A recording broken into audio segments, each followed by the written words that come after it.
Sir has provided technical support and expertise to projects in Australia, Finland, Vietnam, Russia, Turkey, etc. Sir is responsible for proposal activities, preparing estimates, designing and developing technology, and on-site implementation in projects related to structural health monitoring, advanced composites, rehabilitation, and remedial engineering. Previously, Sir has worked as an independent structural and SHM consultant, SCMCES Bangalore. During this period, additional to consultancy projects, Sir has worked as a visiting faculty for various engineering institutes as well and has conducted free educational training programs on various subjects in structural engineering and structural health monitoring. Apart from this, Sir has other working experiences like design and site engineering, structural engineer, technical manager, MRRM, development scientist and manager SHM with SAFCOR, etc. In his private capacity, Sir has published and presented more than 25 papers in international and national conferences, also has social responsibility to contribute education system, has trained more than 40 interns, guided 20 plus postgraduate MTech ME theses on topics related to SHM, structural dynamics, earthquake engineering, FEA, remedial engineering, and structural engineering. His current research interests include SHM, structural dynamics, and earthquake engineering, seismic retrofits, advanced composite for structural retrofits, rehabilitation, and remedial engineering. Sir has been nominated as a peer review committee and the review board for international conference in India. Sir has been honored as Best Professor in Civil Engineering Studies at 27th Devang Mehta Business School Award 2019. Presently, Sir is an active member of ACCE, ISSS, ISWE, ISET, ISTE, IRC, IIBE, IGS, ICI, ARP, and QCFOI. A cordial welcome to you, sir.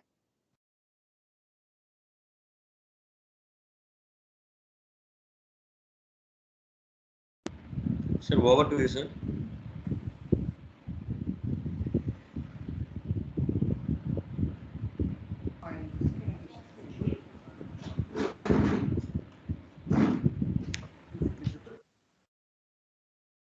Sir, it is visible, sir, but your voice is a little bit low, sir.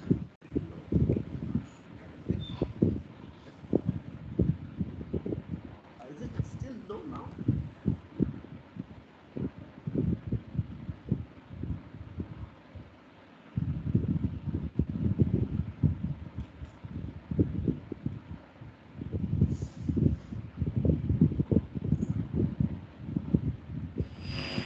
Is it fine now? Yes, sir. Sir, your sound is good, but the background noise is there, sir. Okay, okay. Little bit noise is there, sir. Yes. Okay, I'll try to reduce it. Is it fine now or still you have the noise? Just give me a second, I Yeah. think things are Yes, going to sir. be. Is it Yes, sir. fine We now? will wait, sir. Now it's okay, sir. Yes, sir. Let me know because I'll be continuously making a presentation. Yeah, sir. Is it But fine noise now? is there, sir. Sir, This noise noise is is there. there, sir. Kindly excuse me Yeah. for a minute. I will try to fix the camera. Yeah, sure, sir. Yes, sir. We will wait, sir. I'll be kindly excuse me.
The participants kindly wait.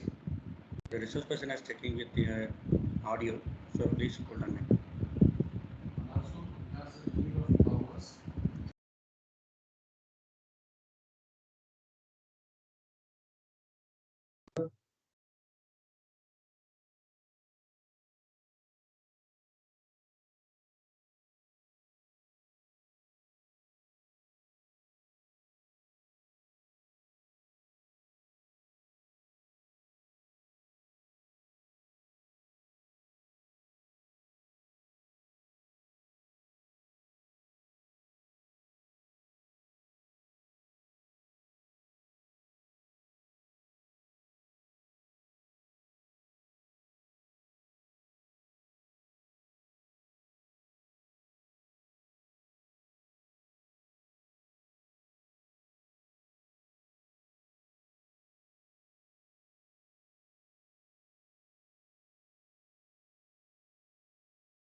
Prabhu, sir voice is not there.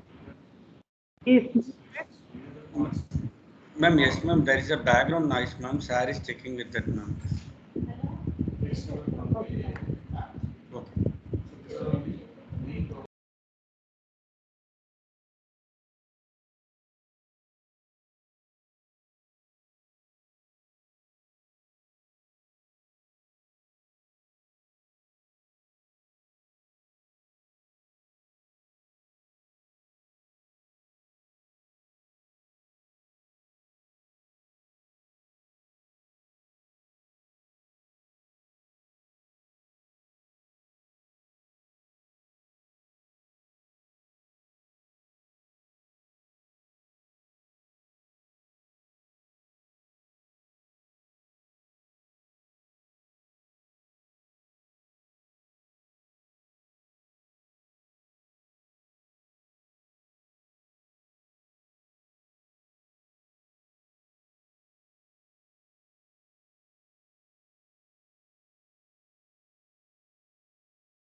Dr. Prabhu?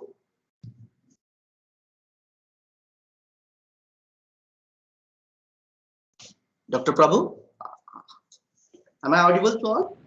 Yeah, yes, sir. You are audible, sir. Now the voice is good, sir. No problem, sir. Thank you. Yes, sir. Thank you, sir. Thank you, sir.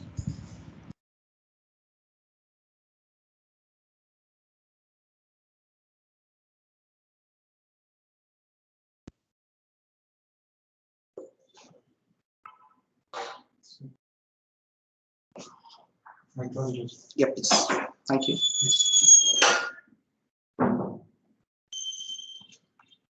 So thank you for joining for this online FTP. I'm extremely sorry for the initial hiccup we had, and there's always, a good beginning always begins with some type of such type of obstacles. So greetings to all present. I thank the organizers and the organizing institute Sonar College of Technology for inviting me as a speaker for this 1-week faculty development program on the digital transformation trends in construction industry.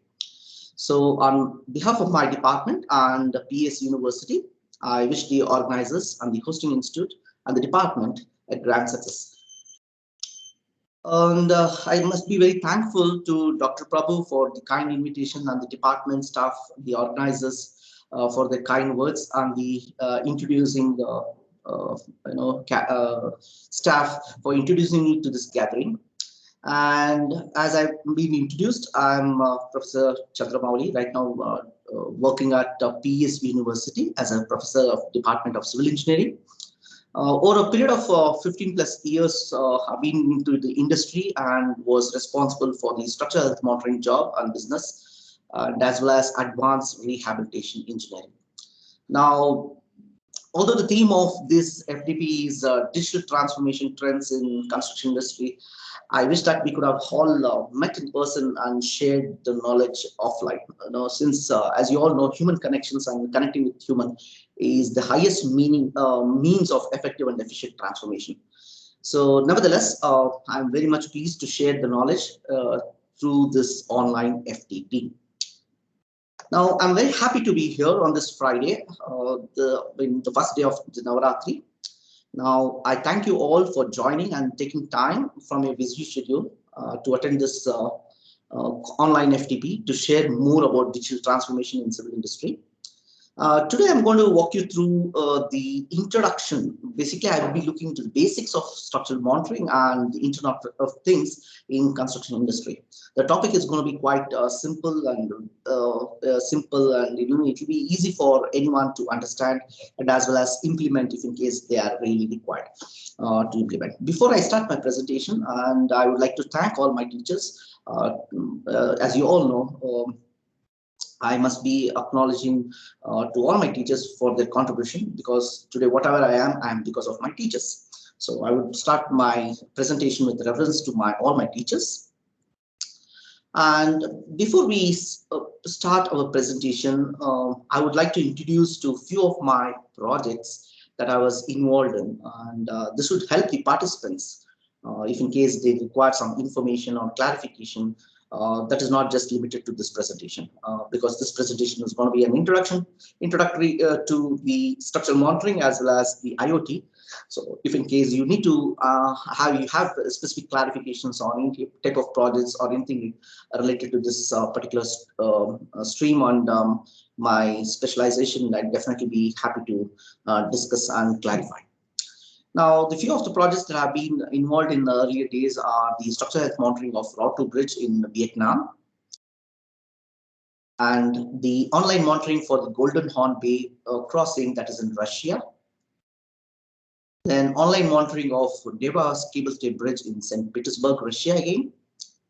And the new Mariinsky theater in St. Petersburg, Russia. This is one of the largest theaters. And the online structural health monitoring of a Crucial bridge, which I will try to present today as a case study, if in case the time permits.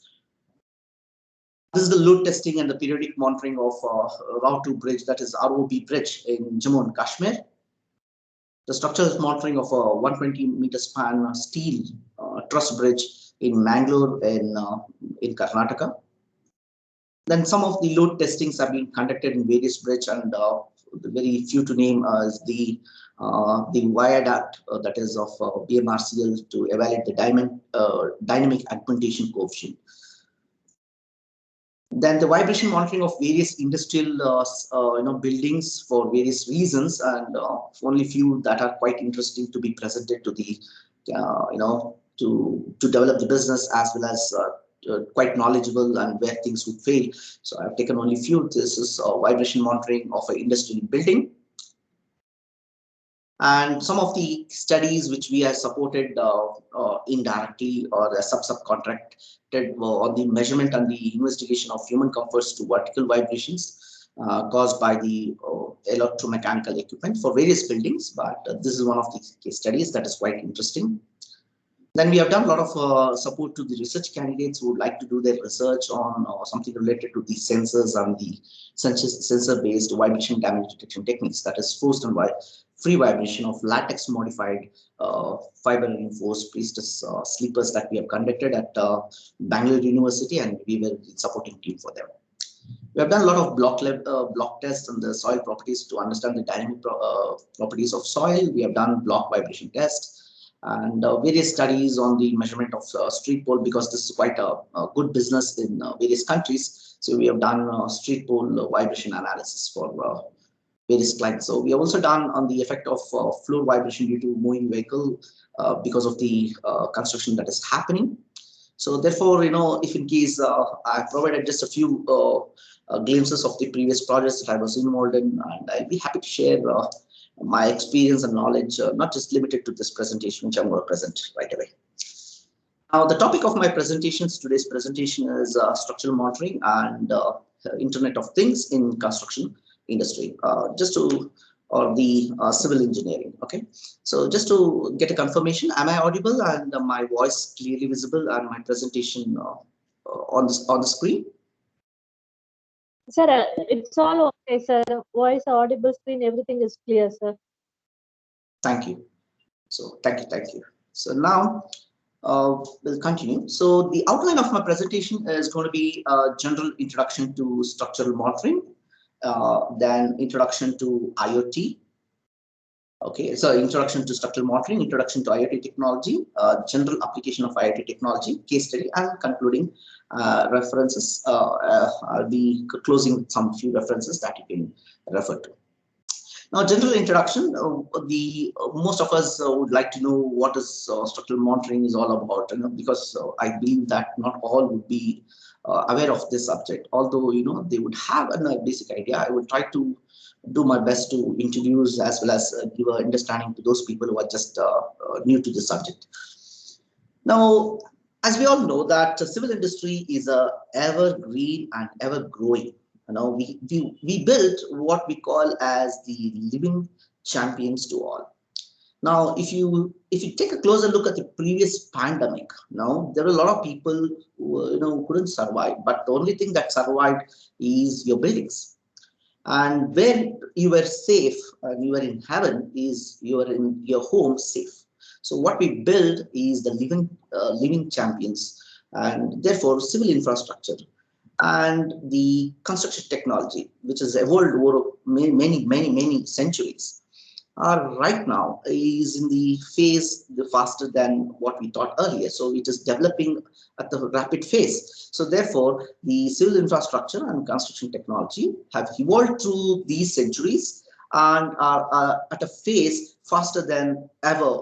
Faster than ever in the most of the recent years. Because because of the pandemic, there was a lot of projects that was held back, and during pandemic, the long stretched roads were constructed because we had so much of time and we had less vehicles. So there was a lot of things that happened at the fast rate. The civil infrastructure is expected to hold the largest market, as you all know, in the next coming decade across the globe, because we had a complete close down. There is a lot of infrastructure that needs to be developed for the development of the various nations.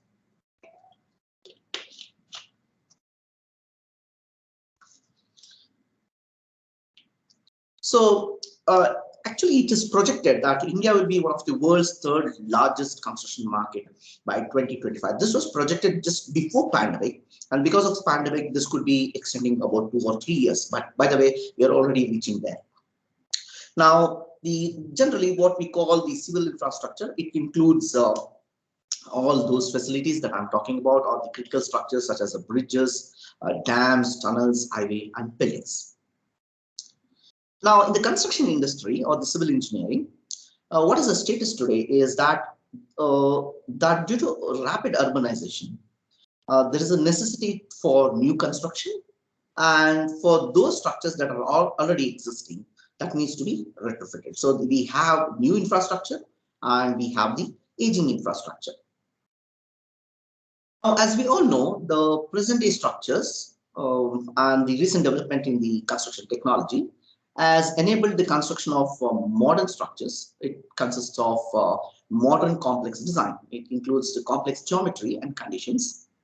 And it incorporates the complex systems such as the control devices and composites. Composites are extensively used in the present day, and the control devices are extensively already started implementing even in India.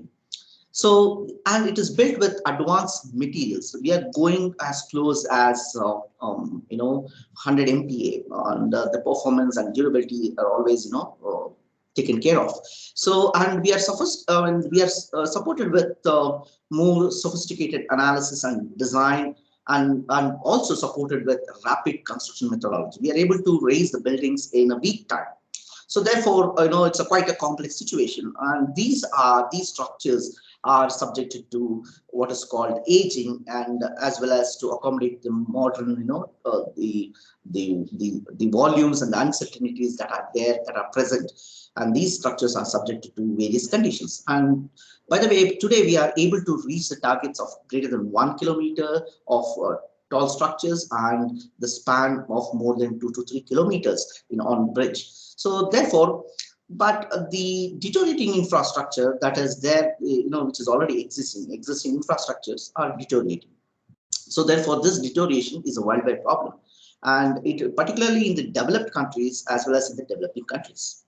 Now, especially in India, because of various contributing factors over which we could have had control over, we have control over, but due to various reasons, and during pandemic also, we had so many structural disasters that happened. That could have been controlled if in case we had a proper maintenance regime. If in case you had the proper maintenance scheme, I think it would have been. We would have averted all those disasters that happened. Very simple example is the Vizag industry. What happened because of the gas leak and how many people leaked, and because there was not proper maintenance. And you can read the report, and I've not included those just to cut short my presentation time, because I had to cover from structural monitoring to IoT and then give you some case studies. Now, the structures are designed to sustain load as per the code and standards, okay, and are subjected to the aging and harsh condition. So now, if you see that initially, whenever you construct a structure, you basically design it to certain capacity. Now, it has an initial capacity, and due to time and due to various factors, it tries to lose its capacity. That means the capacity goes on reducing because of the aging process. And as you all know, it is also subjected to various harsh conditions. Okay. Now, because of that, there is an accelerated deterioration that would take place. As you all know, the load variation pattern is going to be always varying, and it is always continuously increasing. Although it is varying, it is continuously increasing, and therefore that also contributes for the deterioration of the structure. And as you all know, since we are dealing with the variabilities and the uncertainties, the parameters of interest, that is the loads and the capacity, can be best defined by the frequency distribution curve. And as you all know, and that frequency distribution curve is nothing but a probabilistic distribution. And as deterioration progresses over a period of time, if you see the yellow line, as deterioration progresses, now with time, the demand, now you can see the demand exceeds the capacity. So therefore, there is the chances of the failure. So because of that, okay, the demand exceeding the capacity, and it is evident that the time varying probability of failure increases. Now, as we all know, the design must guarantee the performance, that is functionality and strength and durability. Now, structures in general are intended to perform safely during the design period. And you know that we call it as a life cycle, complete life cycle. When it enters its service, basically when you see this slide, I'll try to on the laser.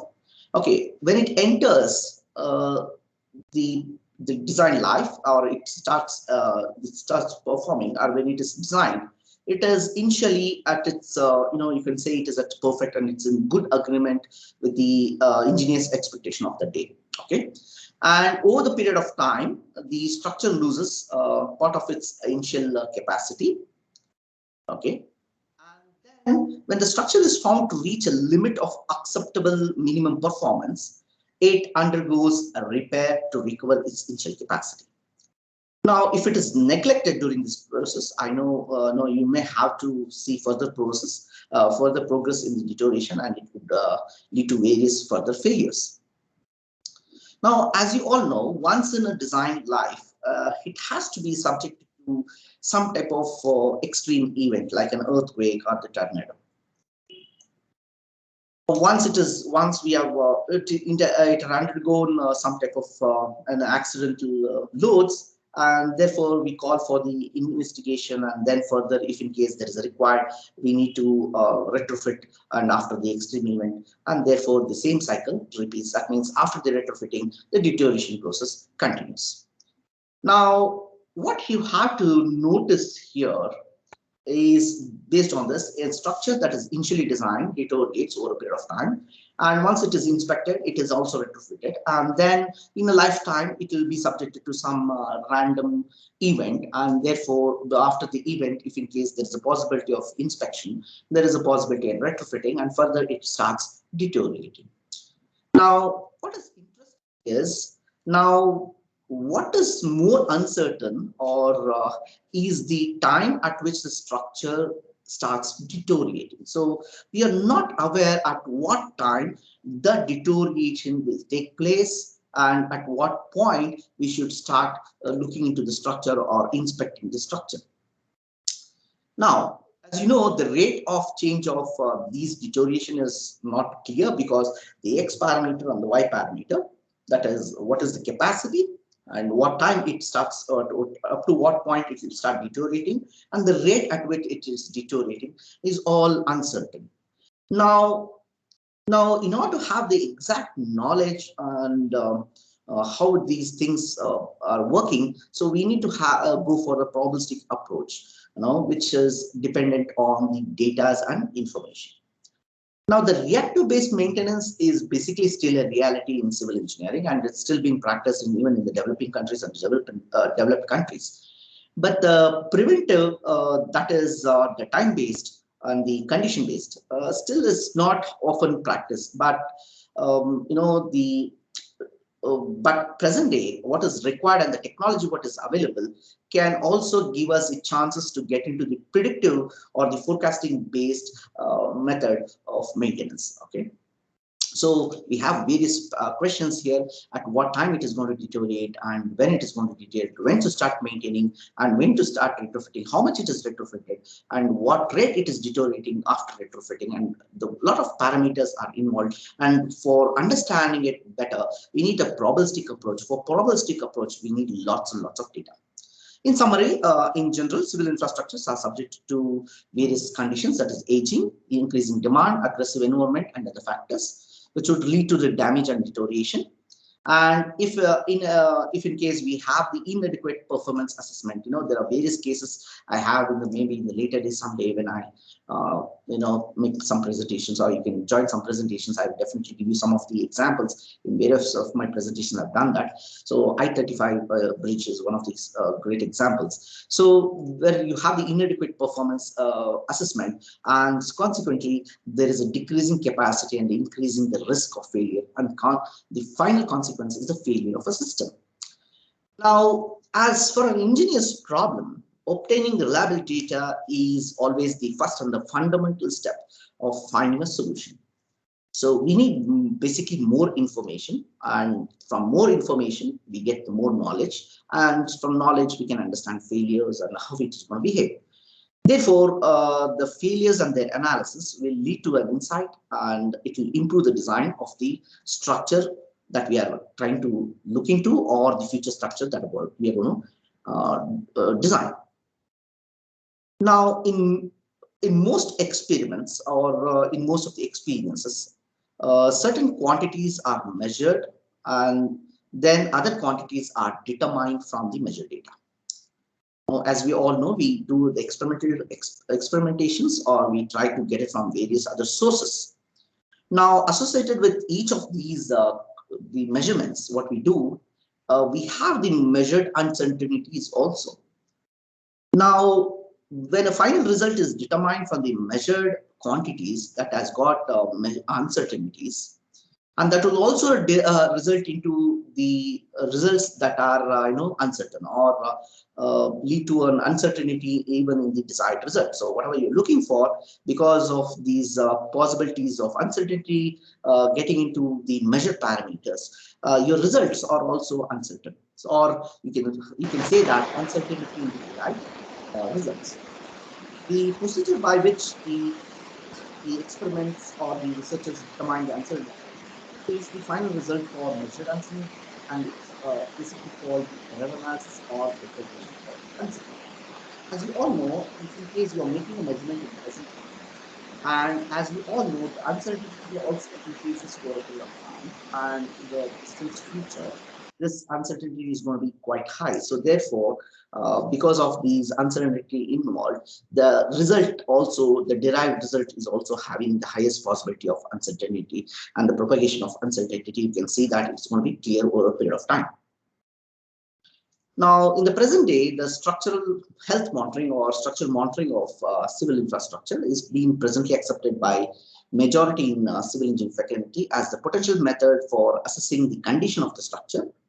That is, the monitoring using sensor technology is the way to get the quantitative data about our structure and help us in taking into account the data and then converting that to informations and take informed decisions about the health and the destiny of that particular structure. So basically the objective of this health monitoring is lowering the maintenance cost and increasing the reliability of the structure by using those data.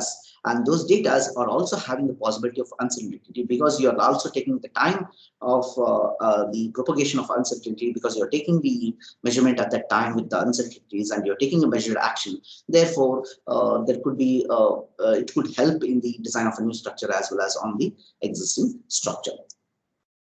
Now, the development and the implementation of structural monitoring for surveillance, valuation, and assessment of the existing and newly built civil infrastructure has attained to some degree of maturity. That means we are already implemented. There are various countries they have extensively used structural health monitoring. I was also one of the key members in the marketing as well as in developing as a development scientist and as well as the manager for a department for this particular business. So it has been completely implemented in various advanced countries and as well as in a few of the cases in India also, although it is not fully recorded, but you can see that this is presently being implemented, and in research also we have attained to some degrees of maturity in civil engineering. Now, for those people who are very new to this technology, the structural monitoring is just as similar to that of a doctor. Today's engineers are able to continuously monitor the prevailing condition of the structure. Now, because the uncertainties are involved in it, so the continuous monitoring is the present trend. And sometimes, in order to have a periodic monitoring can be done if in case you have a certain health issues. And similarly, the bridge can also be monitored at certain intervals. So basically, health monitoring is a predictive prediction of an ability of a system to survive or the check the performance requirement of its performance in the future also. Now, let's look into some of the core definitions and the components and the classification and the benefits of structural monitoring.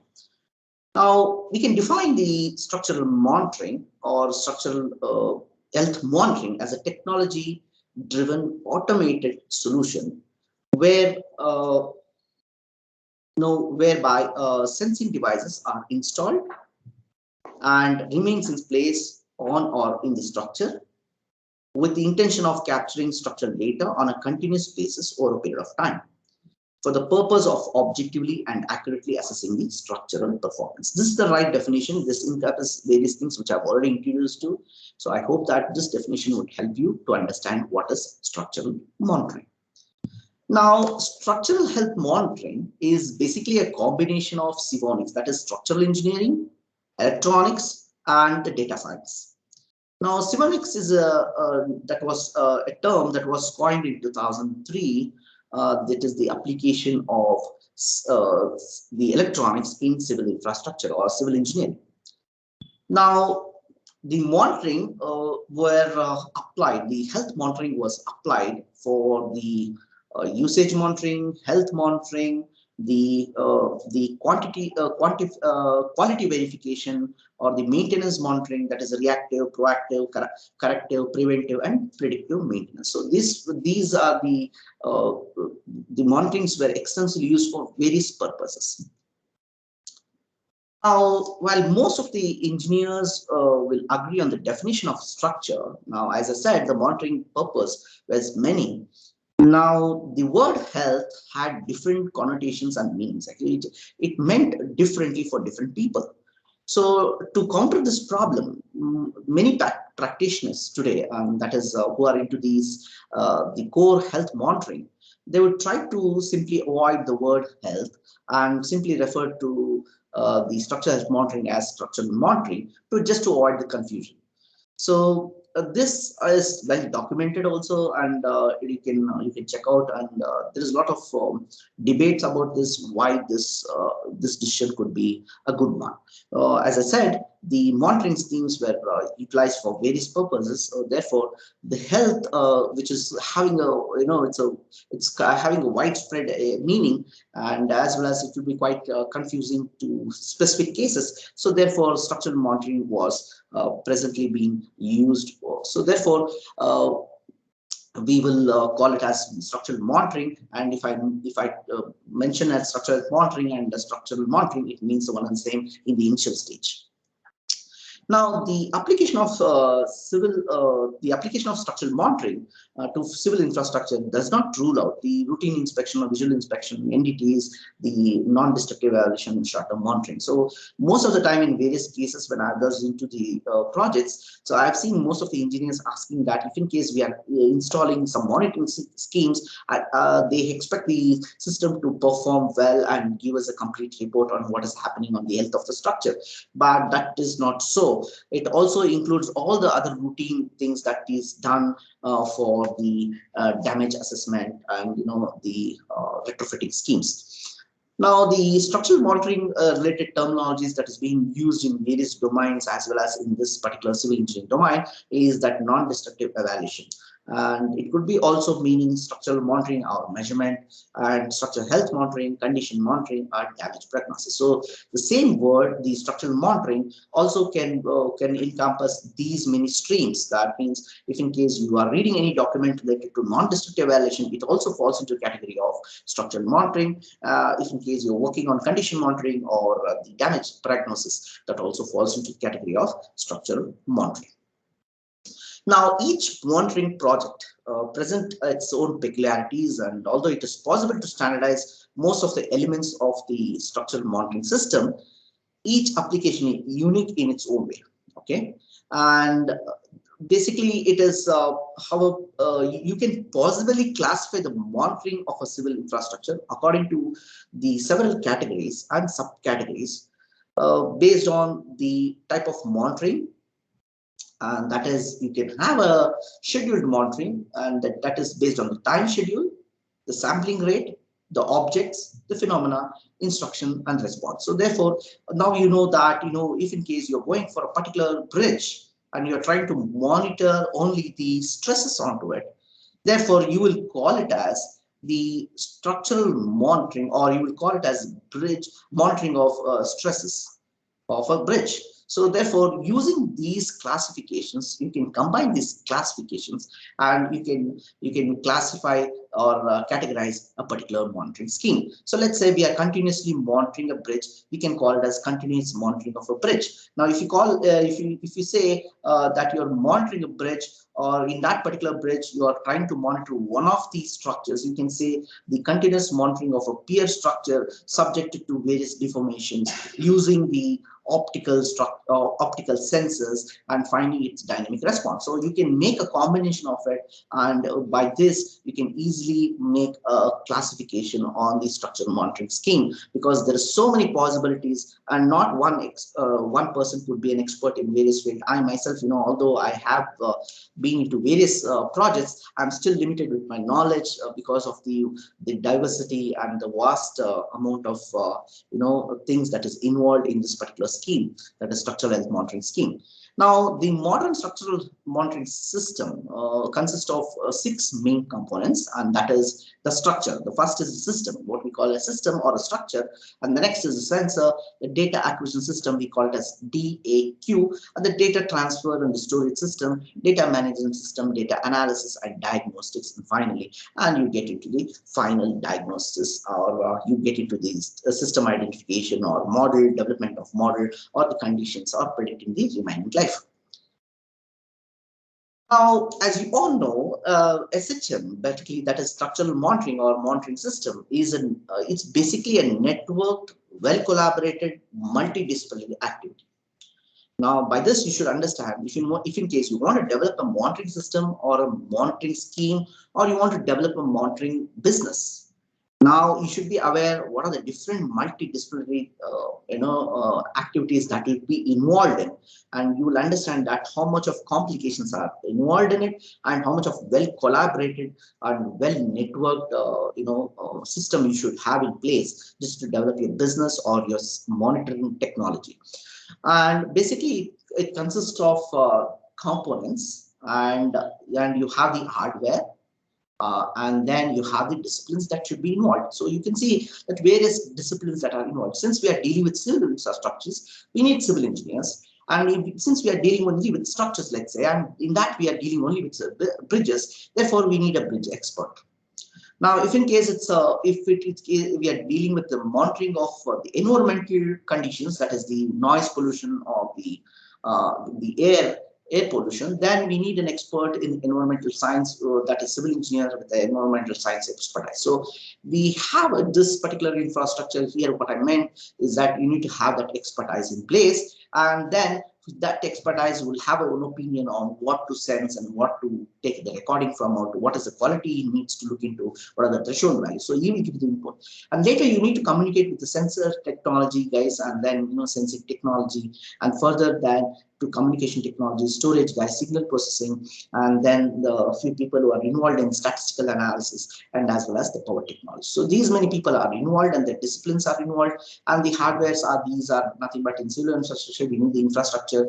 If in case you are trying to look at the water quality, you need some water body, and then for that you need, for sensing, you need to get the sensor, and then for transmitting the sensor data, you need the cables, and to store the data as what is got, we need storage devices.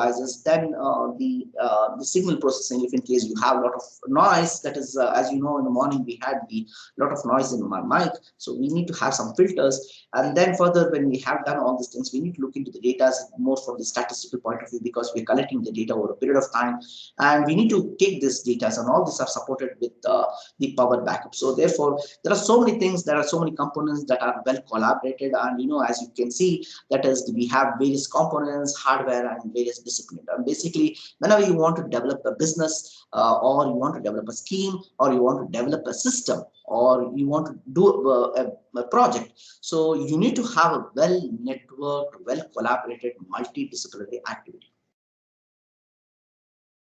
Now, the first component of a structure. Most of the time, people, when I began my presentation in the earlier days, I already told I've been educating people on structure monitoring over a period of time just to build business, because the business in India was quite low in the earlier days. So we had to educate people, and even today there are few people who are not aware of these technologies, because we have various domains that are having a large market share. So therefore, people get into concrete technology, they are getting into business building sector, they're getting to software industry, they're getting to even big data without understanding this particular system. And basically, as a civil engineer, understanding these common things is very, very important before you get into the mainstream. So therefore, the first question that any engineer will have is that which of the structures are to be monitored. Now, in particularly, there you can practically, we can measure or monitor any structure. Okay, so it could be old, it could be new, it could be one particular system, it could be n number of systems connected to each other, or it could be the whole city, or it could be new structure, it could be old structure, it could be a temporary structure or a permanent structure, it could be offline, online, it could be offshore, onshore, and it could be any type of well-connected grid system also. And you can have a massive structure, also tall structure, long structure, or massive structures. Now, the next question that would fall in place is that once you know any structure can be monitored, whether it is micro level or the macro level, whether it is on sun, moon, earth, anywhere, we can monitor these structures. So next is when and what stage these structures need to be measured or monitored is the next question. So as you all know, just as a doctor are able to monitor the prevailing condition of the human at any time, and if in case you are in the happiest moment to the saddest moment, you are in a panic stage, or you are in a distress stage, or you are in the extreme stage also, you go for an examination, and then you will be given with the diagnostics, and then you will be given some remedial measures. Similarly, when it comes to the monitoring, now as you can see here, we have the phases of life and of the man as well as the structure. You can monitor at any point, that is from birth to death. We can monitor, that is birth monitoring. As you see in the medical science, here it is process monitoring. Health checkup is nothing but operational monitoring, and then the construction monitoring. And when it comes to some type of illness or some type of issues, the critical issues, we have the clinical monitoring. Here we call you can say that you have the monitoring that is critical monitoring also. So therefore you can see the parallelism between the medical activity and the structural health monitoring business. So now at what stage, if in case you want to ask a question at any stage, now you have a design stage. Now you can do a monitoring. You've been basically designing it and you've been monitoring it. So you can also do the monitoring scheme, and presently people are developing a lot of systems, and they've been looking at what happens at every stage, right? So using the software. So modeling testing stage. So people develop small prototype models in order to check how their design is going to be working. So if in case they have a mock-up model, they go with a prototype model, and once they have the prototype model, they would try to do testing on it and get to know how it would behave, and they would validate with their software. So then the construction stage, we are in the beginning stage of construction, so therefore you would like to monitor what is happening. Then the commissioning stage, just before you would start allowing the traffic, so you'll do a commissioning stage monitoring. In service stage, during service life, you'll be monitoring. Maintenance stage, if in case there is a maintenance regime or you have the clauses that is being put in the tender document or in the PWD departments, and the various clauses that is put, you try to monitor during the maintenance stage. And propagation stage. Now propagation stage is for those, if in case you are expecting some type of propagation that is happening, any type of propagation, including the cracks propagation or the corrosion propagation, you can monitor that. And then the retrofitting stage. So if you have a retrofitting stage coming up, you can do a before retrofitting and after retrofitting to understand how best the retrofitting scheme has worked out.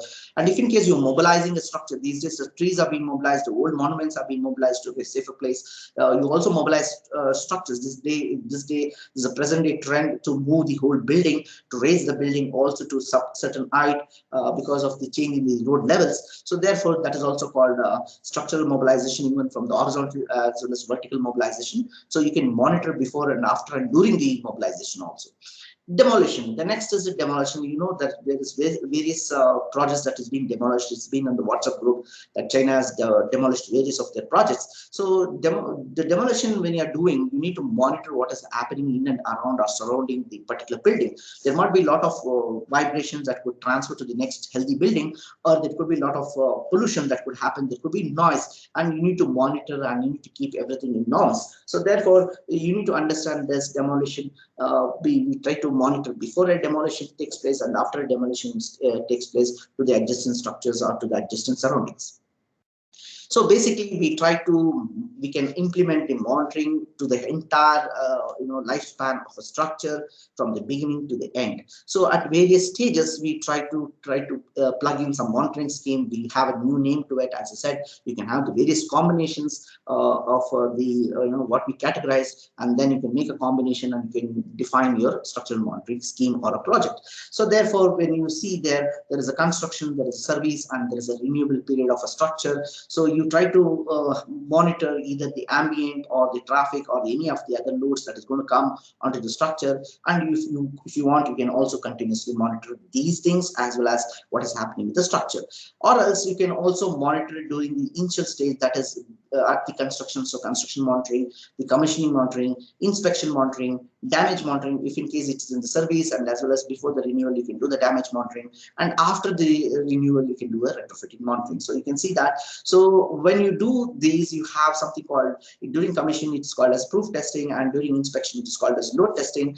During damage, it's called as diagnostic load testing. So therefore, and after the retrofitting scheme also, it is called diagnostic load testing. So therefore, you have the measurement and monitoring construction event, measurement and health monitoring, damage detection, retrofitting, evaluation. So you have a specific reason to do these monitoring, and as well there are particular schemes which is continuously monitoring, that is from the starting day to the ending day. Most of the projects that have been into is on the continuous monitoring, as well as few of those projects on the load testing and diagnostics, just to check what is happening with the damage or why it is getting damaged, and few for the retrofit evaluation techniques.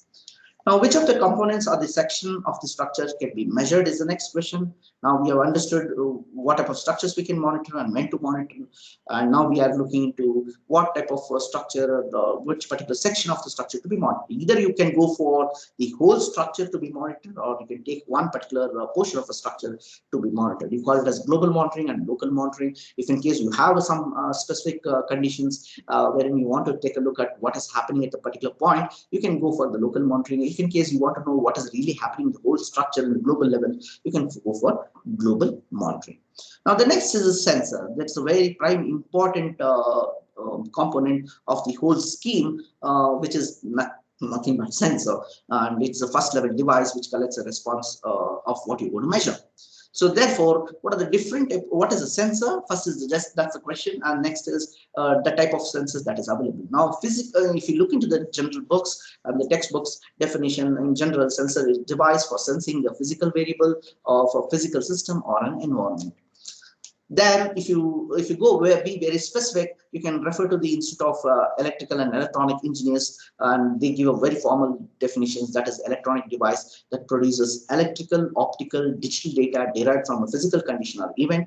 Data produced from sensor is then electronically transferred by analog devices into informed output that is useful in decision making done by the intelligent device or individual people. So this is the definition that is given for the present day sensor. The basically, whenever you look at the sensor, if you look at the sensing devices or the sensor, there are various words that you come across. The first one is the sensor. The next is the actuators. The technology that is a complement to a sensor is actuator, a device that converts an electrical signal into actions, often by converting signals to non-electrical energy such as motion. So why is it required when you're doing health monitoring scheme, or when you're having, the first thing what you choose is the sensor. Now when you get into the market, you listen to these words, or when you're talking to some of the electronics experts, they give you a definition. In the initial days, I had these issues. Even today, because I'm not an electronic guy, but I'm a structural engineer. So what happens is that there'll be most of the time there'll be certain things that we won't be knowing. So it is better to understand few things beforehand before you get into this business. The next is these transducers. So people commonly call the sensors as transducers, but there's a particular definitions for it. So sensors and actuators belong to the broader category of transducers. Sensor converts the energy of different form into electrical energy. A transducer is a device that converts one form of energy into the another. So we should note this, and the loudspeakers or speakers what you have is a form of a transducer. So you can just refer to these definitions in the later days, maybe after you move out of this presentation. You can just Google for it and get these definitions. It will help you. I'm just giving you the flow of understanding this structural monitoring scheme, and then get into IoTs, because there is a difference between the IoT as well as the scheme that we were involved in. So there are various types of sensors that is available present day, and it is exhaustively available, and it is available in the open market. So you have to just talk about the sensor, and you need to give the specific reasons for your sensor type. So like if in case you want to monitor the position, the occupancy, the velocity, force, pressure, flow. So you get a particular type of sensor in the market that you need to buy and then plug into your system. So there are various type of sensors. As I said, this is a type of sensor, and I've given the examples of that. Now, although we can purchase sensor, but what should be there in your mind is that it should fulfill what is called as A to E characteristics. So it should fulfill A to E, that means A, B, C, D, E, and these are, first is the accuracy. It should be more, it should be reliable accuracy. And benefits is going to be benefits. That means it has to, the pricing should be quite reasonable, and it should be compact. The shape of it should be enough. Why? Again, if in case you're going with a very small experiments and you have a huge sensor, there is going to be a lot of manipulations into your structural parameter. Therefore, the sensor has to be as light as possible. And then durability, D is durability, that is serviceability of the sensor during the pouring of concrete, as well as during the service of the lifespan of the structure only. It's almost about 100 years, so you expect that. And then the express, that means you need to have the sensors to, it talks in terms of seconds and milliseconds. Therefore, it has to operate, and the measurement should be in real time. There should not be any lag between the time at which it is recording as well as it is transmitting. So this is the rate at which it is monitoring also should be quite high, and that's what we call it as express. Besides that, it must have adequate service life. With all these things, it would have, the sensor itself has a service life, so that should be adequate and for us to implement in any civil infrastructure. Now, the next thing what you should note is that the sensors cannot measure damage. Okay, so that's very, very important. In most of the cases I've been into, people ask, once we put a sensor, can we see that, look at the damage? So you cannot look at the damage the moment you put the sensor into it. But these sensors sense the changes in the physical variable of a physical system that you are interested in. That, let's say you have a building and you're interested in the strain parameter. So this is the physical variable that you're interested on that particular structure or the environment that could lead to damage. So therefore, you want, let's say you are looking for the strain parameter, and the strain parameter, it is going to be affected by the temperature parameter. So you would measure the strain as well as temperature onto the structure. So therefore, you try to sense, how the strain is changing with respect to temperature, and as well as if the straining is happening, you know there is some change that is happening to the structure. Therefore, you basically collect information in context. That means if you want the information is in context in which the data is taken. So if in case you want strain, you would like to look into the strain data. So therefore, the information is in context with the data it's been taken. So therefore, sensors basically don't measure damage, but whereas sensors measures the change in the physical variable of a physical system or the environment that could lead to the damage. So basically, this is the right point for us to understand what is the damage. Now, damage is defined as a change introduced into the system which adversely affect the optimal functionality of a such system either currently or in the future. So basically, we don't define damage as a structure that is being cracked or some, but we would define any structure to be damaged if it is not functioning in an optimal way. So once it is not functioning in an optimal way, we can call it as damage. Sometimes the system are being overly retrofitted. Excessive pricing is done and they are retrofitted, and the retrofitting is done more than what is required. Therefore, you can still define that as a damaged structure because it's not functioning properly and it is not engineering design. So damage can be actually spatially distributed, as you all know, because we are dealing with civil infrastructures which are made up of concrete or steel or any other construction material. This is the damage is spatially distributed on the overall length scale, and that the damage starts with the material level. So, and as well, so this is a spatial problem. Then the damage can also be a temporal scale. That means it is time dependent. So basically, as you all know, over a period of time, the damage would propagate. So the damage can happen at any point in space and as well as in time. So any change that is introduced into the system now because of various reasons, whether it is because of time or because of space or because of any other condition that adversely affect the optimum functionality, you call the structure to be damaged. Now, basically damage is not meaningful without a comparison. So therefore, now you know that if in case I want to know whether the system is damaged or not, I need to compare between some stage and to the previous stage. So therefore, I get to know whether the structure is performing as before or not. So therefore, the damage is not meaningful without a comparison between the state, that is between the initial stage and the other stage. That's the second stage. Now, generally we talk about the initial stage and the undamaged stage and the damaged stage. So before and after. So that will be the best point. So now damage assessment basically is by feature extraction, as you all know. Now, basically, whenever you want to see whether the structure is damaged or not, we take the data and we look into the data and we see the features into the data, and then through the signal processing and statistical classification. So therefore, what we see is we convert the sensor data into damage information. So damage assessment is by feature extraction. Therefore, if in case you put a sensor onto a structure, you know that it doesn't measure damage, but you need to do the damage assessment, or you need to look into the features or the status signals or the statisticals statistics of the data, and then convert those data into damage information and get to know what is the state of the damage.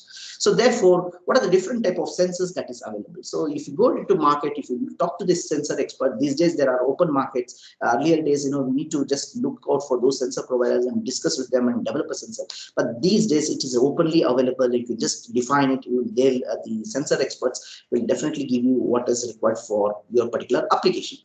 Now, basically, the sensors as you can see, the sensors can be defined based on the location related to the structure. We can call these sensors are non-contact sensors. These are embedded sensors. The surface attached sensors.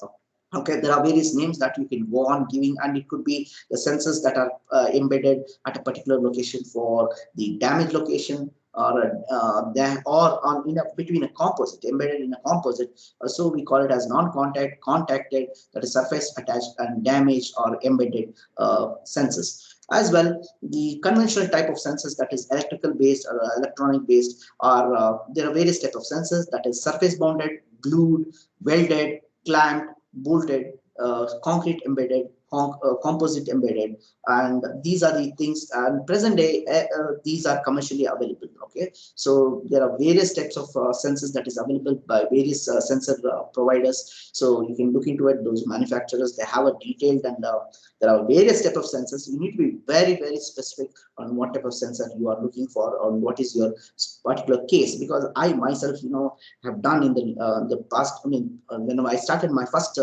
business, or when I started my first project, I had done one particular mistake. I used a wrong sensor at the wrong place. But although I had so much of opportunity to correct the data, but still, I still had that was a point that really made me understand what are the different type of sensors that is available. We need to have a thorough understanding of the projects and what are the materials that we're dealing with. So then you can, because there we were dealing with the steel structures, but because of the time limitations, I was told that we need to monitor the piers, and we know that concrete piers are made with concrete, so we used a boltable one. But to my surprise, when I went there, it was a steel structure. So that was quite a disaster. And later we need to fabricate one particular type of system, which in case it performs well with the sensor that we already had, because each of the sensors is very, very costly. So you have to know what are the different type of sensors that is available in the market, so that you don't do the same mistake what I've done. So conventional sensor techniques have limitations in evaluating long-term behavior. Whatever we are using, these conventional electrical or electronic based sensor have a little bit of issues, and that is the electromagnetic interferences, and they're quite sensitive to electrical noise, and as well as these sensors degrade with age. And present day we have a solution for that also. If in case you're going for a long-term monitoring, the fiber optic sensors are identified as a more suitable for health monitoring of structures in such particular cases. So, but even this has issues, and I have dealt with fiber optics also practically. I think there is a lot of developments in the recent days. I hope that it has been addressed by somebody else who is an expert in this field. So the advantages of using a fiber optic sensors, what we found is that it has complete immunity to electromagnetic interferences, lightweight, it's very small in size. I think most of you know this. Nowadays, the telephone lines are also fiber optics. The data networking is also by fiber optics, and you know the speed at which we are dealing with. Very low losses and high temperature and radiation tolerances, and then stability and durability against harsh environment. No local electrical power required at the measurement points, and high resolutions, a large bandwidth of signals, and high sensitivity. That's why you see this online programming so effective, because they are using most of the fiber nets these days, and this is a big market. Now, even in fiber optics, we have various types of sensors that is based on these principles of fiber optics. That is surface bondable, gluable, weldable, clampable, and boltable, and embeddable, and composite embeddable. And you can see this slide gives you some of the present day available commercial fiber optic sensors that is extensively used in projects. So we have used it successfully in few of the projects. They have their own limitations. That is case specific to that project. So definitely this has been extensively used in the present day. So the fiber optics is the present day trend. Now, how many sensors are required? Now you know what are the different types of sensors that is available, and next is how many sensors you need to purchase. Now, in order to understand this, the structural monitoring seek to assist in the non-destructive evaluation, aim to detect the damage location and the extent of damage, calculate the remaining life of the asset, and predict the upcoming accident. So that's the whole agenda of monitoring. What we do is we try to do the non-destructive evaluation just to understand where is the to detect the location first. First is the extent of damage. And then once we know the extent of damage, and we would like to know the remaining life, and as well as the predictive future thing. So the damage state is described by answering the following questions, and the level of information needed to extract the information on the damage can also classify the capability of a system scheme. So now, if in case, let's look at this. If you just refer to this particular document by writers and so on, you would get to know that in 1993, he basically introduced a damage state classification. Okay, so which is that level 1, level 2, level 3, level 4, and level 5. Now, progressively, the damage state described by the damage state can be described by answering these questions, and these are well documented in this particular document. So therefore, now the first question, level 1, is detection of damage, but it means to say, is there an existence of damage? Is there a damage in the system? The next one is level 2, is the location of damage. If there is a damage, where is the location of the damage? So next one, level 3, is if there is a damage at certain point, and what kind of damage is that? Now the level 4 is going to be how severe is the damage, and then the level 5 is going to be what is the damage going to do, or what is the useful life, or what is the remaining life of a structure, what we call it as a prognosis. So therefore, these 4 levels will give you the answer to the damage state, right? So this is one thing. The next thing, what you see from the monitoring level is that you can see with raising the levels, the sophistication is going to increase. So therefore, if in case you're looking for only for the damage detection, so it is quite a simple job, and and if in case you're looking for the damage, it's quite an involved job. Then as you're looking to increase, and as you are expecting to answer these questions, the level of sophistication is going to increase, and the monitoring system is going to get complicated. The monitoring business is going to get complicated, and therefore a lot of exercise needs to be done. Now, the present day is that, the level 1 is extremely used and extensively used by various projects, just to warn about the failure being detected without, so if in case you want to understand, what is happening with the structure, what is really going on. So then you go for the level 1, wherein you plug in some sensors at a critical location and get to know what is really happening at that point, and whether the structure is getting into some, damage state. So that is one thing. But you can also get into these many things, okay? But there are various there are projects that there are a lot of sensors, but they're non-functional. But there are projects, there are a lot of sensors, but they are functional, but they get enormous data, but they don't know what to do with those data. So the larger the classification or the monitoring scheme, the more the sophistication is the scheme is going to be. As you all know, what we saw in the previous slide, the level 1 system, the scheme is simplest, and it is cost effective, as we saw, and it's quite affordable by most of them. And the level 4, what we are looking at this slide, is most complex and costly class. So now, although we have the capabilities to plug in lots and lots of sensors, but the amount of data that gets into, the amount of data analysis that needs to be done is going to be more complex. Okay, now the next component is the data acquisition system. So the data acquisition system, you know that the sensors are connected to data. So in short, the sensors are networked with the data acquisition system where the data are collected and can be retrieved for analysis. Now we have various type of data acquisition system. We call it as portable systems, the offline monitoring, the fixed data acquisition system, offline or online, handheld, offline, online, and real time. So basically in the market, you get data loggers, data acquisition devices, and data acquisition system. So you need to know about the cost of it. When you're looking at the data logger, it's a low to medium, data acquisition system low to medium, and when in case data acquisition system in the high projects are medium to high. So ease of use, its data logger is ease of use is very high. So then, as you know, that this one is low. The flexibility, this is going to be low, medium, this is quite high. The flexibility means the number of sensors that you plug in and the number of channels that you're going to increase. So therefore, the channels are going to be, as you see, data loggers have very few channels, whereas the system has got the very high channels. Now, there are various advantages and disadvantages of using these two systems. It is used for various specific cases. So in case you're going with a temporary installation and you're looking for some type of testing or NDT to be done, so therefore you will go with the portable handheld systems. And if in case you're looking for the long-term monitoring and you're looking for some type of analysis or alert systems to be provided, you need to provide with the online continuous monitoring system that should be permanently installed. The next is data transfer. Now, how the data is going to be transferred, whether it is going to be stored locally or it is going to be transferred remotely is the next question. So the data that is collected from the sensors can be, you can have various schemes. One is the, you have a centralized data acquisition system, you have the parallel connection, but these type of connections are going to be little tedious. Now, why? Because you have the more number of cables that is going to come. So in one of the projects, I had 20 sensors on a small bridge. There was about only 8 meters, and we were supposed to be doing the monitoring scheme for that, and you can know the number of cables that will run. There are projects where the cable weight was quite high, so you can think of these cables to be one of the prime reasons. The parallel system, this is the issue that we have the more number of cables running from each sensors and to the data system.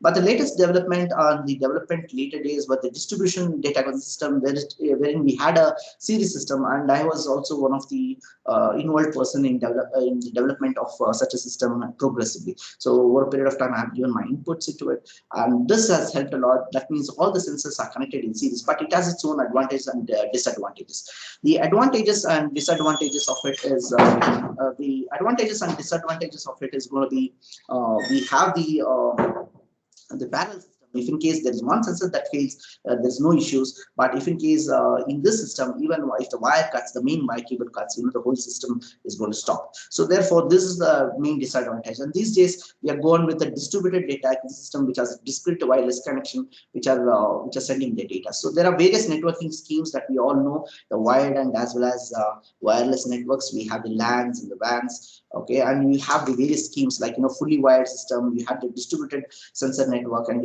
then you have the fully wireless network system.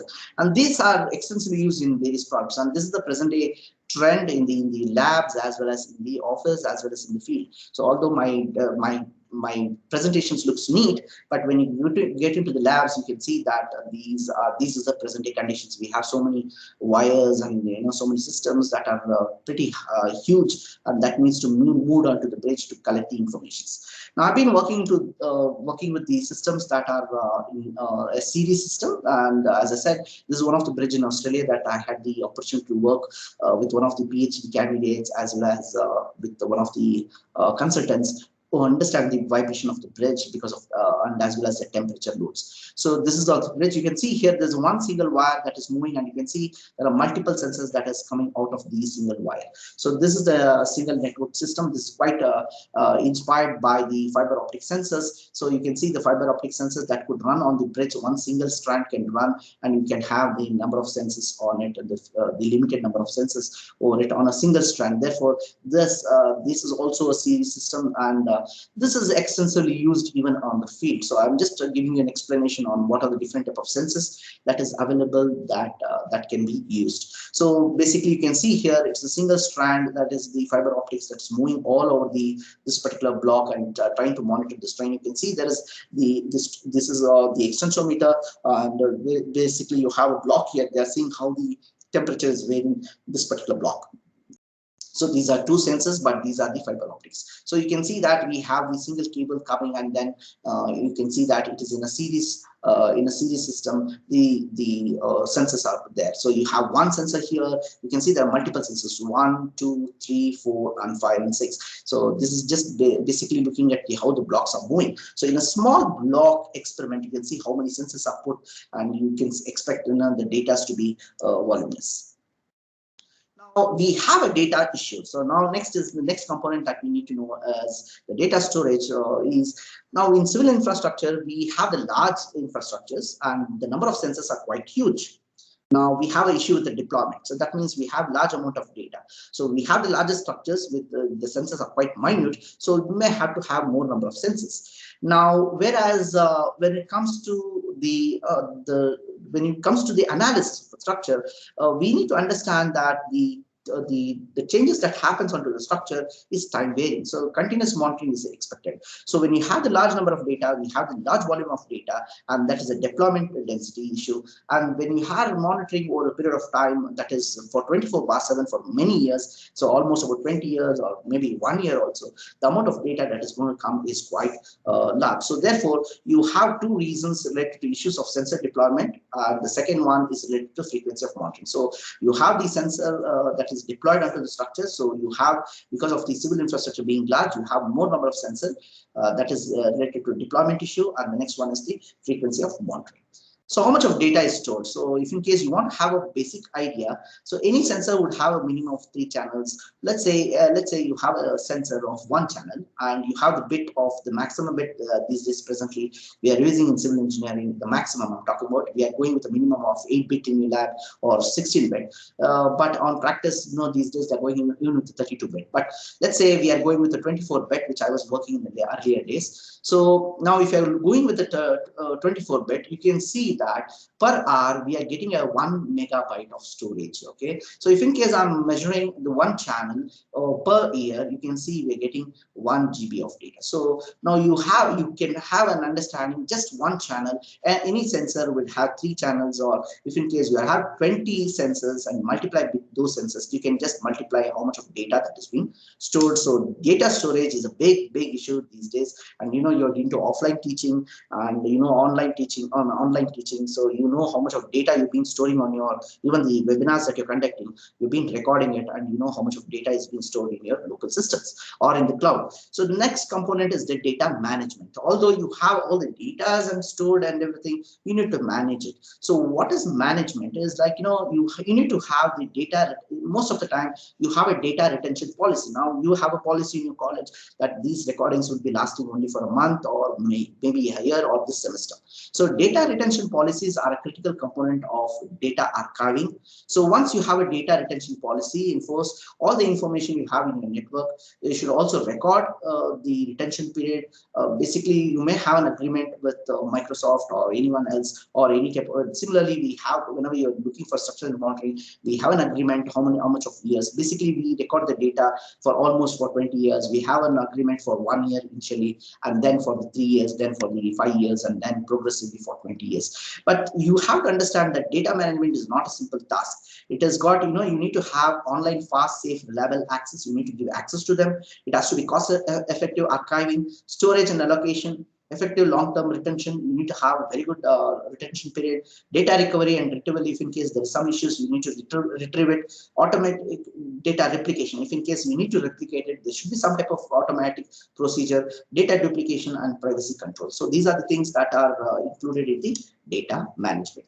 The last component is the data analysis and diagnostics. As you all know, that's the most important component where we try to do the data analysis of what is happening with the structure. So basically in the data analysis, if you look at the above figure, your data is the first image, which is scattered. So whatever data you're getting from strings and various other parameters or anything, any other data which you are thinking of, whichever stream you belong to, you can think that it is quite scattered. Now, if you want something specific, such as a particular record in a database, it becomes more cumbersome. To simplify this, you need to analyze it. So basically, you collect the data, which is in the raw form, you try to analyze. With analysis, it becomes easy to strike a correlation between the data. So you basically get an analytics. So once you have established what to do, it becomes quite easy for you to make decisions such as what path you want to follow, or in terms of business analytics, and what part would lead to a betterment of performance in terms of your structural engineering.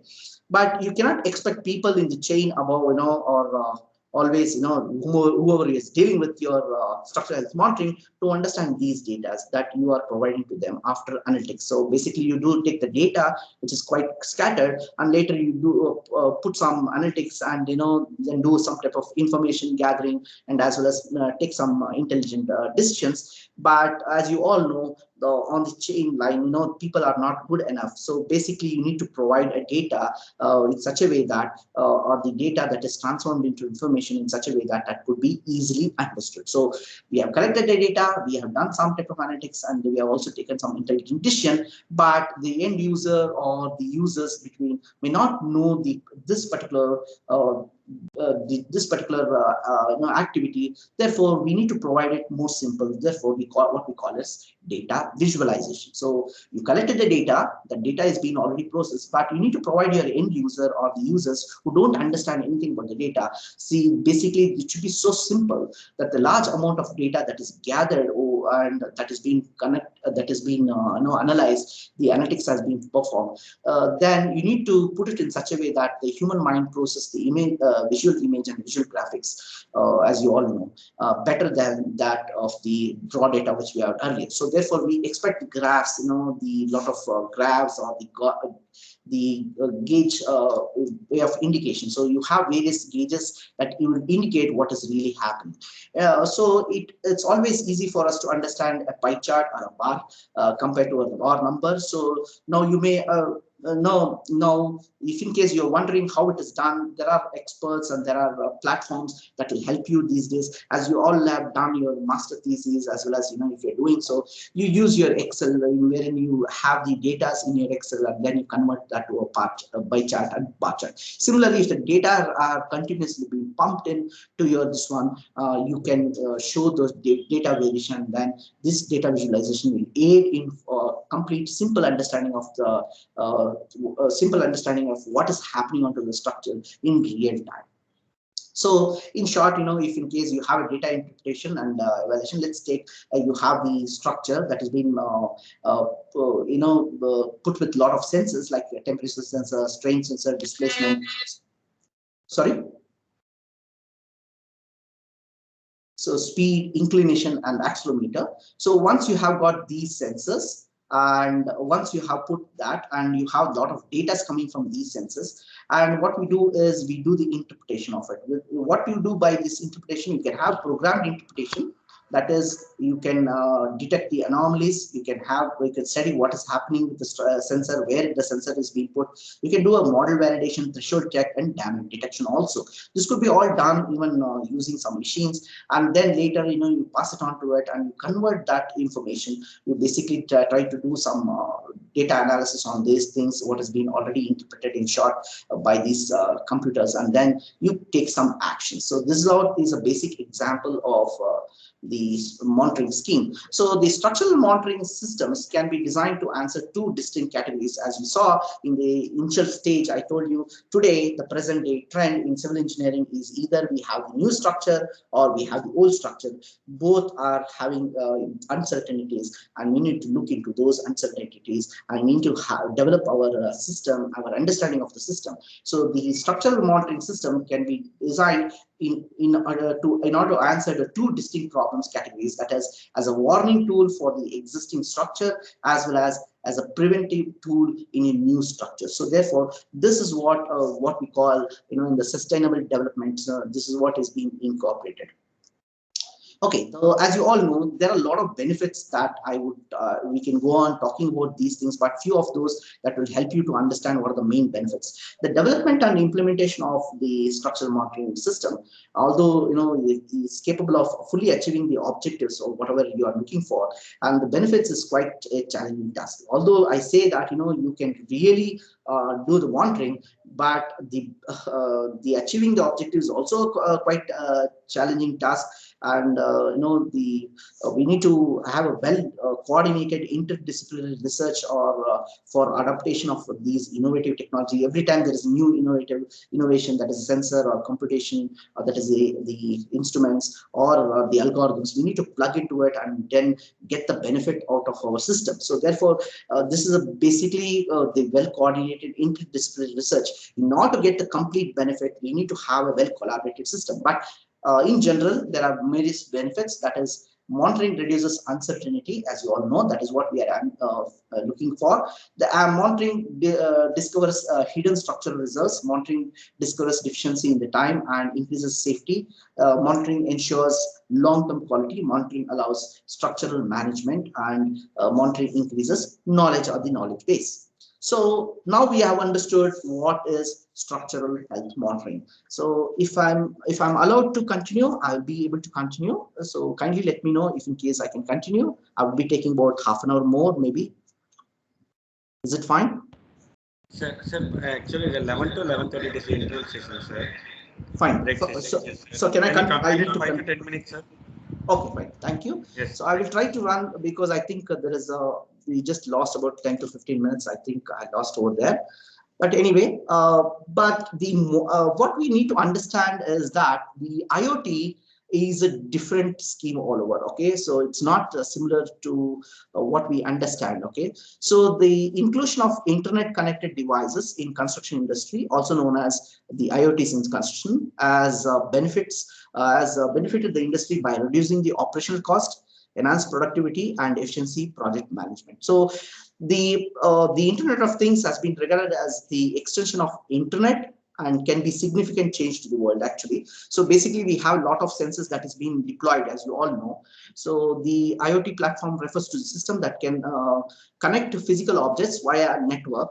And basically we had the network system in the structural monitoring, but here what we do is in the IoTs, basically the physical objects are connected, and therefore we receive, manage, store, analyze data generated from the physical objects that has been connected. So therefore what we do is we have been using sensors, okay, networks and analytics. IoT provides a core tool to automate the data collection and generate insight. So basically previously we just were collecting, but we are trying to use some of the technologies that has been that is the IoT technologies that that can provide unprecedented source of monitoring data in a very detailed level with a huge amount of data, comes with the ability to interpret in a more meaningful, and basically this provides a business viable purpose. So basically IoT is not just simple like structural monitoring, but as you all know, the market for IoT is quite huge because the construction industry is the largest in the world, and as you all know, the market for IoT is almost about 8 billion. It was expected to be that, and it has already reached that. And what is being projected in 2025 is almost about 18 billion. Okay, so therefore this is a huge market, and you also already know that you have a major advantage. The construction industry is one of the most or the least digitized actually. So therefore the need for IoTs is required. So as you all know, the post-pandemic or COVID-19 has precipitated the companies to entirely focus towards Industry 4. That means the focusing the adaptation of digital technology. Okay, so that is what constitutes the Industry 4 revolutions, investing into new products and services that enable them to look for the fast evolving environment that is economical environment. So that means, though, as you all know, basically Industry 4 is a digital transformation, and I will not get into the details of it because of the shortage of time. So I'll just go with the few points, and therefore you will understand. So basically, Industry 4 is used interchangeable with the fourth industrial revolution, and we are in that stage actually. So now what we know is that the industry 4, basically, if you want to know the definition, is nothing but the current trend of automation and data exchange in manufacturing or production or related technologies, which includes the physical or the cyber systems, that is the Internet of Things, cloud computing, and cognitive computing as well, and creating a very smart system. That's the whole idea. We use the robotics, we use the big data and the AIs and augmented reality. So that's the whole idea, and we are in that generation. And with the Internet of Things and the artificial intelligence are the main important factors that is driving this revolution. Okay, so as I said, the IoT is a network that provides resource and information at its very basic level, but it's not just that connected devices, but it provides more of information. So the basic definitions can be looked into, and we have various systems that is connected, and each of the infrastructures are connected, each of the industries are connected. All this can be interconnected. It becomes a networks of network, and the data can be shared among, and it will give you a very clear information. It's a very simple example is that if you have a traffic problem in a certain point, you can easily get the information what is happening at the airport, whether you'll be able to reach, or what is the other routes that you can take. So there are a lot of departments that will be coordinating. All those sensors will be providing the data, useful data that are already that can be easily understood by common man.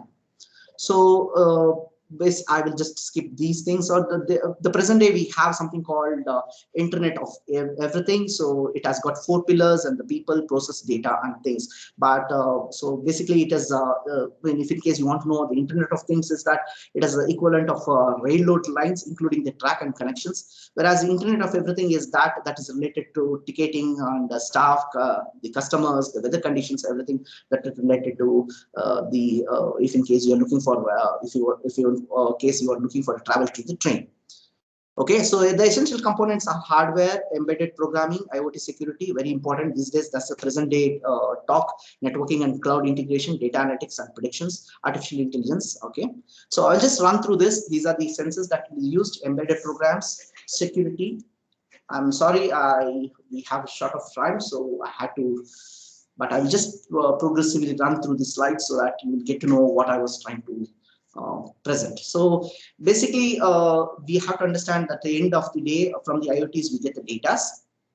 Okay, and using we need data needs to be processed. Therefore, we are using the artificial intelligence, machine learning, and deep learning. So artificial intelligence is nothing but the replication of human intelligence in a computer. So the main components of this are going to be the data, the compute, and the algorithms. Basically, what we mean by data is the IoT is going to be a lot of data, and the compute is nothing but the hardware and the software that is being developed. The algorithms are nothing but the machine learning and the deep learning that is there. And you should also note that the data are the asset class. That means you can basically whatever you get from the data, the IoTs that has been the interconnected system. So you know that the present day there are about 6.5 about 7 devices are connected per every person. So that's the present day trend. And in 2025, you can expect 175 zettabyte of data. That means if in case you want to know the equivalent of it, you can have about 25 trillion Blu-ray CDs. Okay.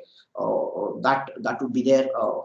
That is the amount of data. So as I said, data is an asset and it cannot be wasted, but needs to be analyzed. But you don't want to store because it's a costly affair. And since the data has to be saved or data has to be used, so therefore there is a need for the artificial intelligence and the machine learning and the deep learning to help you out. So in the construction industry, we have been extensively using these, and these are the basics that I wanted to cover, but due to lack of time, I would try to skip it. Maybe some other presentations I would be able to. And this is the present day that we are able to implement the artificial intelligence and get the data from the webcams that are connected, the IoT devices that are connected. So you can get the speed of every, you can also have a counting done, what type of vehicle it is. So this is extensively used, and the same thing can be implemented on understanding what are the different type of cracks, and the maturity of concrete is extensively done by various companies, competitive companies. The concrete, the concrete is going to be, how the concrete is maturing, you can easily know what is happening. But there is always a question that will the artificial intelligence replace human beings? A very simple answer to that is, when the calculator cannot, that, we've been developing so many systems, but still till date, we are using the calculator. So don't be in that idea that the artificial intelligence is going to replace it, but it's definitely going to simplify the repetitive task. Okay. So I'll just run through and maybe.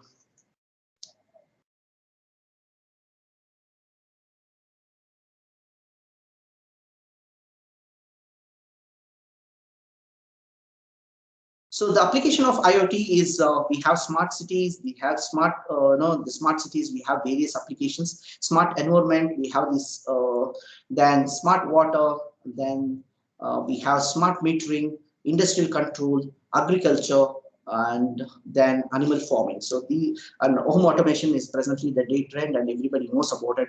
The e-health after COVID and the security issues. These are main important thing. And if in case you are getting into lots and lots of shopping nowadays, all these things whichever I bought in. So there is a wide possibility of the application of the IoT system, define endless possibilities with this system. We can develop smart cities. That's a present day trend. So I will run through this. This is the case study that I wanted to tell, but I will just skip these things because I would have tried to give from the basics and then get into it. I scheduled it for 2 hours. Anyway, that we have cut for. We lost about half an hour maybe in the initially, and then I think I mistook it as 2 hours. Now I would run through the final conclusion. That will be better. I think I'll run through the final conclusion.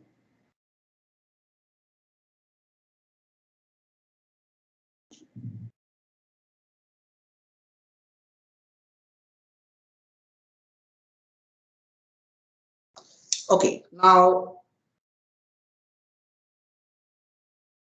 I would like to conclude this presentation. When it comes to IoT deployment, the rip and replacement approach does not work, but it happens in incremental stage. I wanted to give you some presentations wherein I can say that if in case you're looking for the previous system that is there already there, it's monitoring. If you have to put into IoTs, doesn't mean that you need to just rip it off and replace it with the new ones, but you have to go into incremental phase. There are a lot of issues that are related to IoTs also.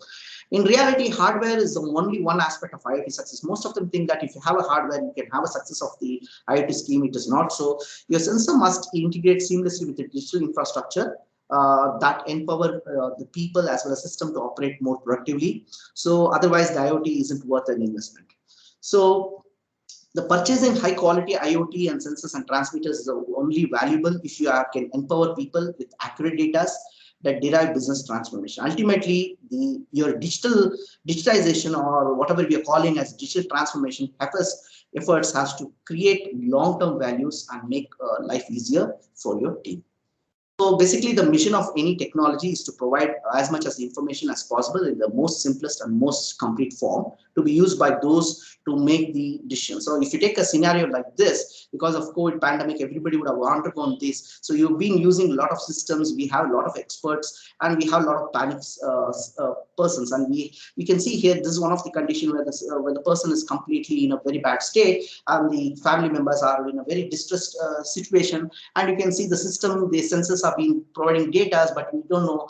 There is an expert here who could have a minimum expert. So we don't know whether the sensors are functioning properly, the accretion system are functioning properly, or the interpretation is going wrong, or the expert itself is wrong. So what we need is a reliable information from the reliable source. So you need to have a reliable system under a reliable expert. So that's the whole thing. So if in case you want to redefine it, the mission of any technology is to provide as much as reliable information as possible in the most complete form to be used by those who make the decision. So I think this picture will tell you many things. So now you have the cameras that are in the bags, and the pictures that you got from the mask. There are a lot of floating pictures in the internet. You can check it out. You can see the resolution of this, and you can see the resolution of this, and you can see why the application and what are the limitations of those. And it also depends. It's quite debatable why we use such systems in bank surveillance and why you use on this mask. Some people say that you need not have such a system for mask, but some people say that you shouldn't have this. So it is quite debatable. I leave the floor open for your own mind to give the perspectives. So as I said, the Internet of Things, the artificial intelligence, the BIM, we are at the tip of the iceberg. And the future of IoT, AI, and BIM is not limited. The only limitation is your imagination. So basically, I thank you one and all for your patience hearing, and I'm extremely sorry for the initial hiccup and the time delay for continuing with this. I had to cut short because of the time and the scheduled time. I thank you one and all for your patience hearing, and feel free to contact me for any inputs on any clarifications. Thank you. Thank you, sir. Thanks for a wonderful presentation. Participants, if you have any queries, you can ask, or otherwise you can post it in the chat box.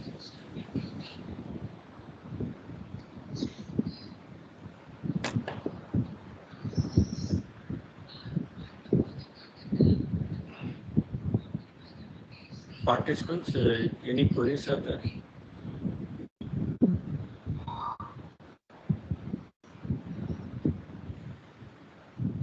So if there is no more queries, we can wind up this session. So before that, once again, I want to thank Dr. Chandramouli sir for accepting our invitation to deliver your depth of knowledge about the IoT in structural monitoring. And also you have given a high opening session. You have given a lot of the information to the budding engineers who can start their research in this emerging field. Yes, sir. Thank you so much, sir. Thank you. It's a pleasure to be here. Maybe some other time we will be able to join. Thank you, one and all. Yeah. Yes, sir. Thank you so much, sir. Thank you, sir. Yes. Participants, so the time is 11:15. I think we have our time of 11:40. We can start in the session by 11:45. So kindly join by 11:45. Thank you. Now we can leave the session.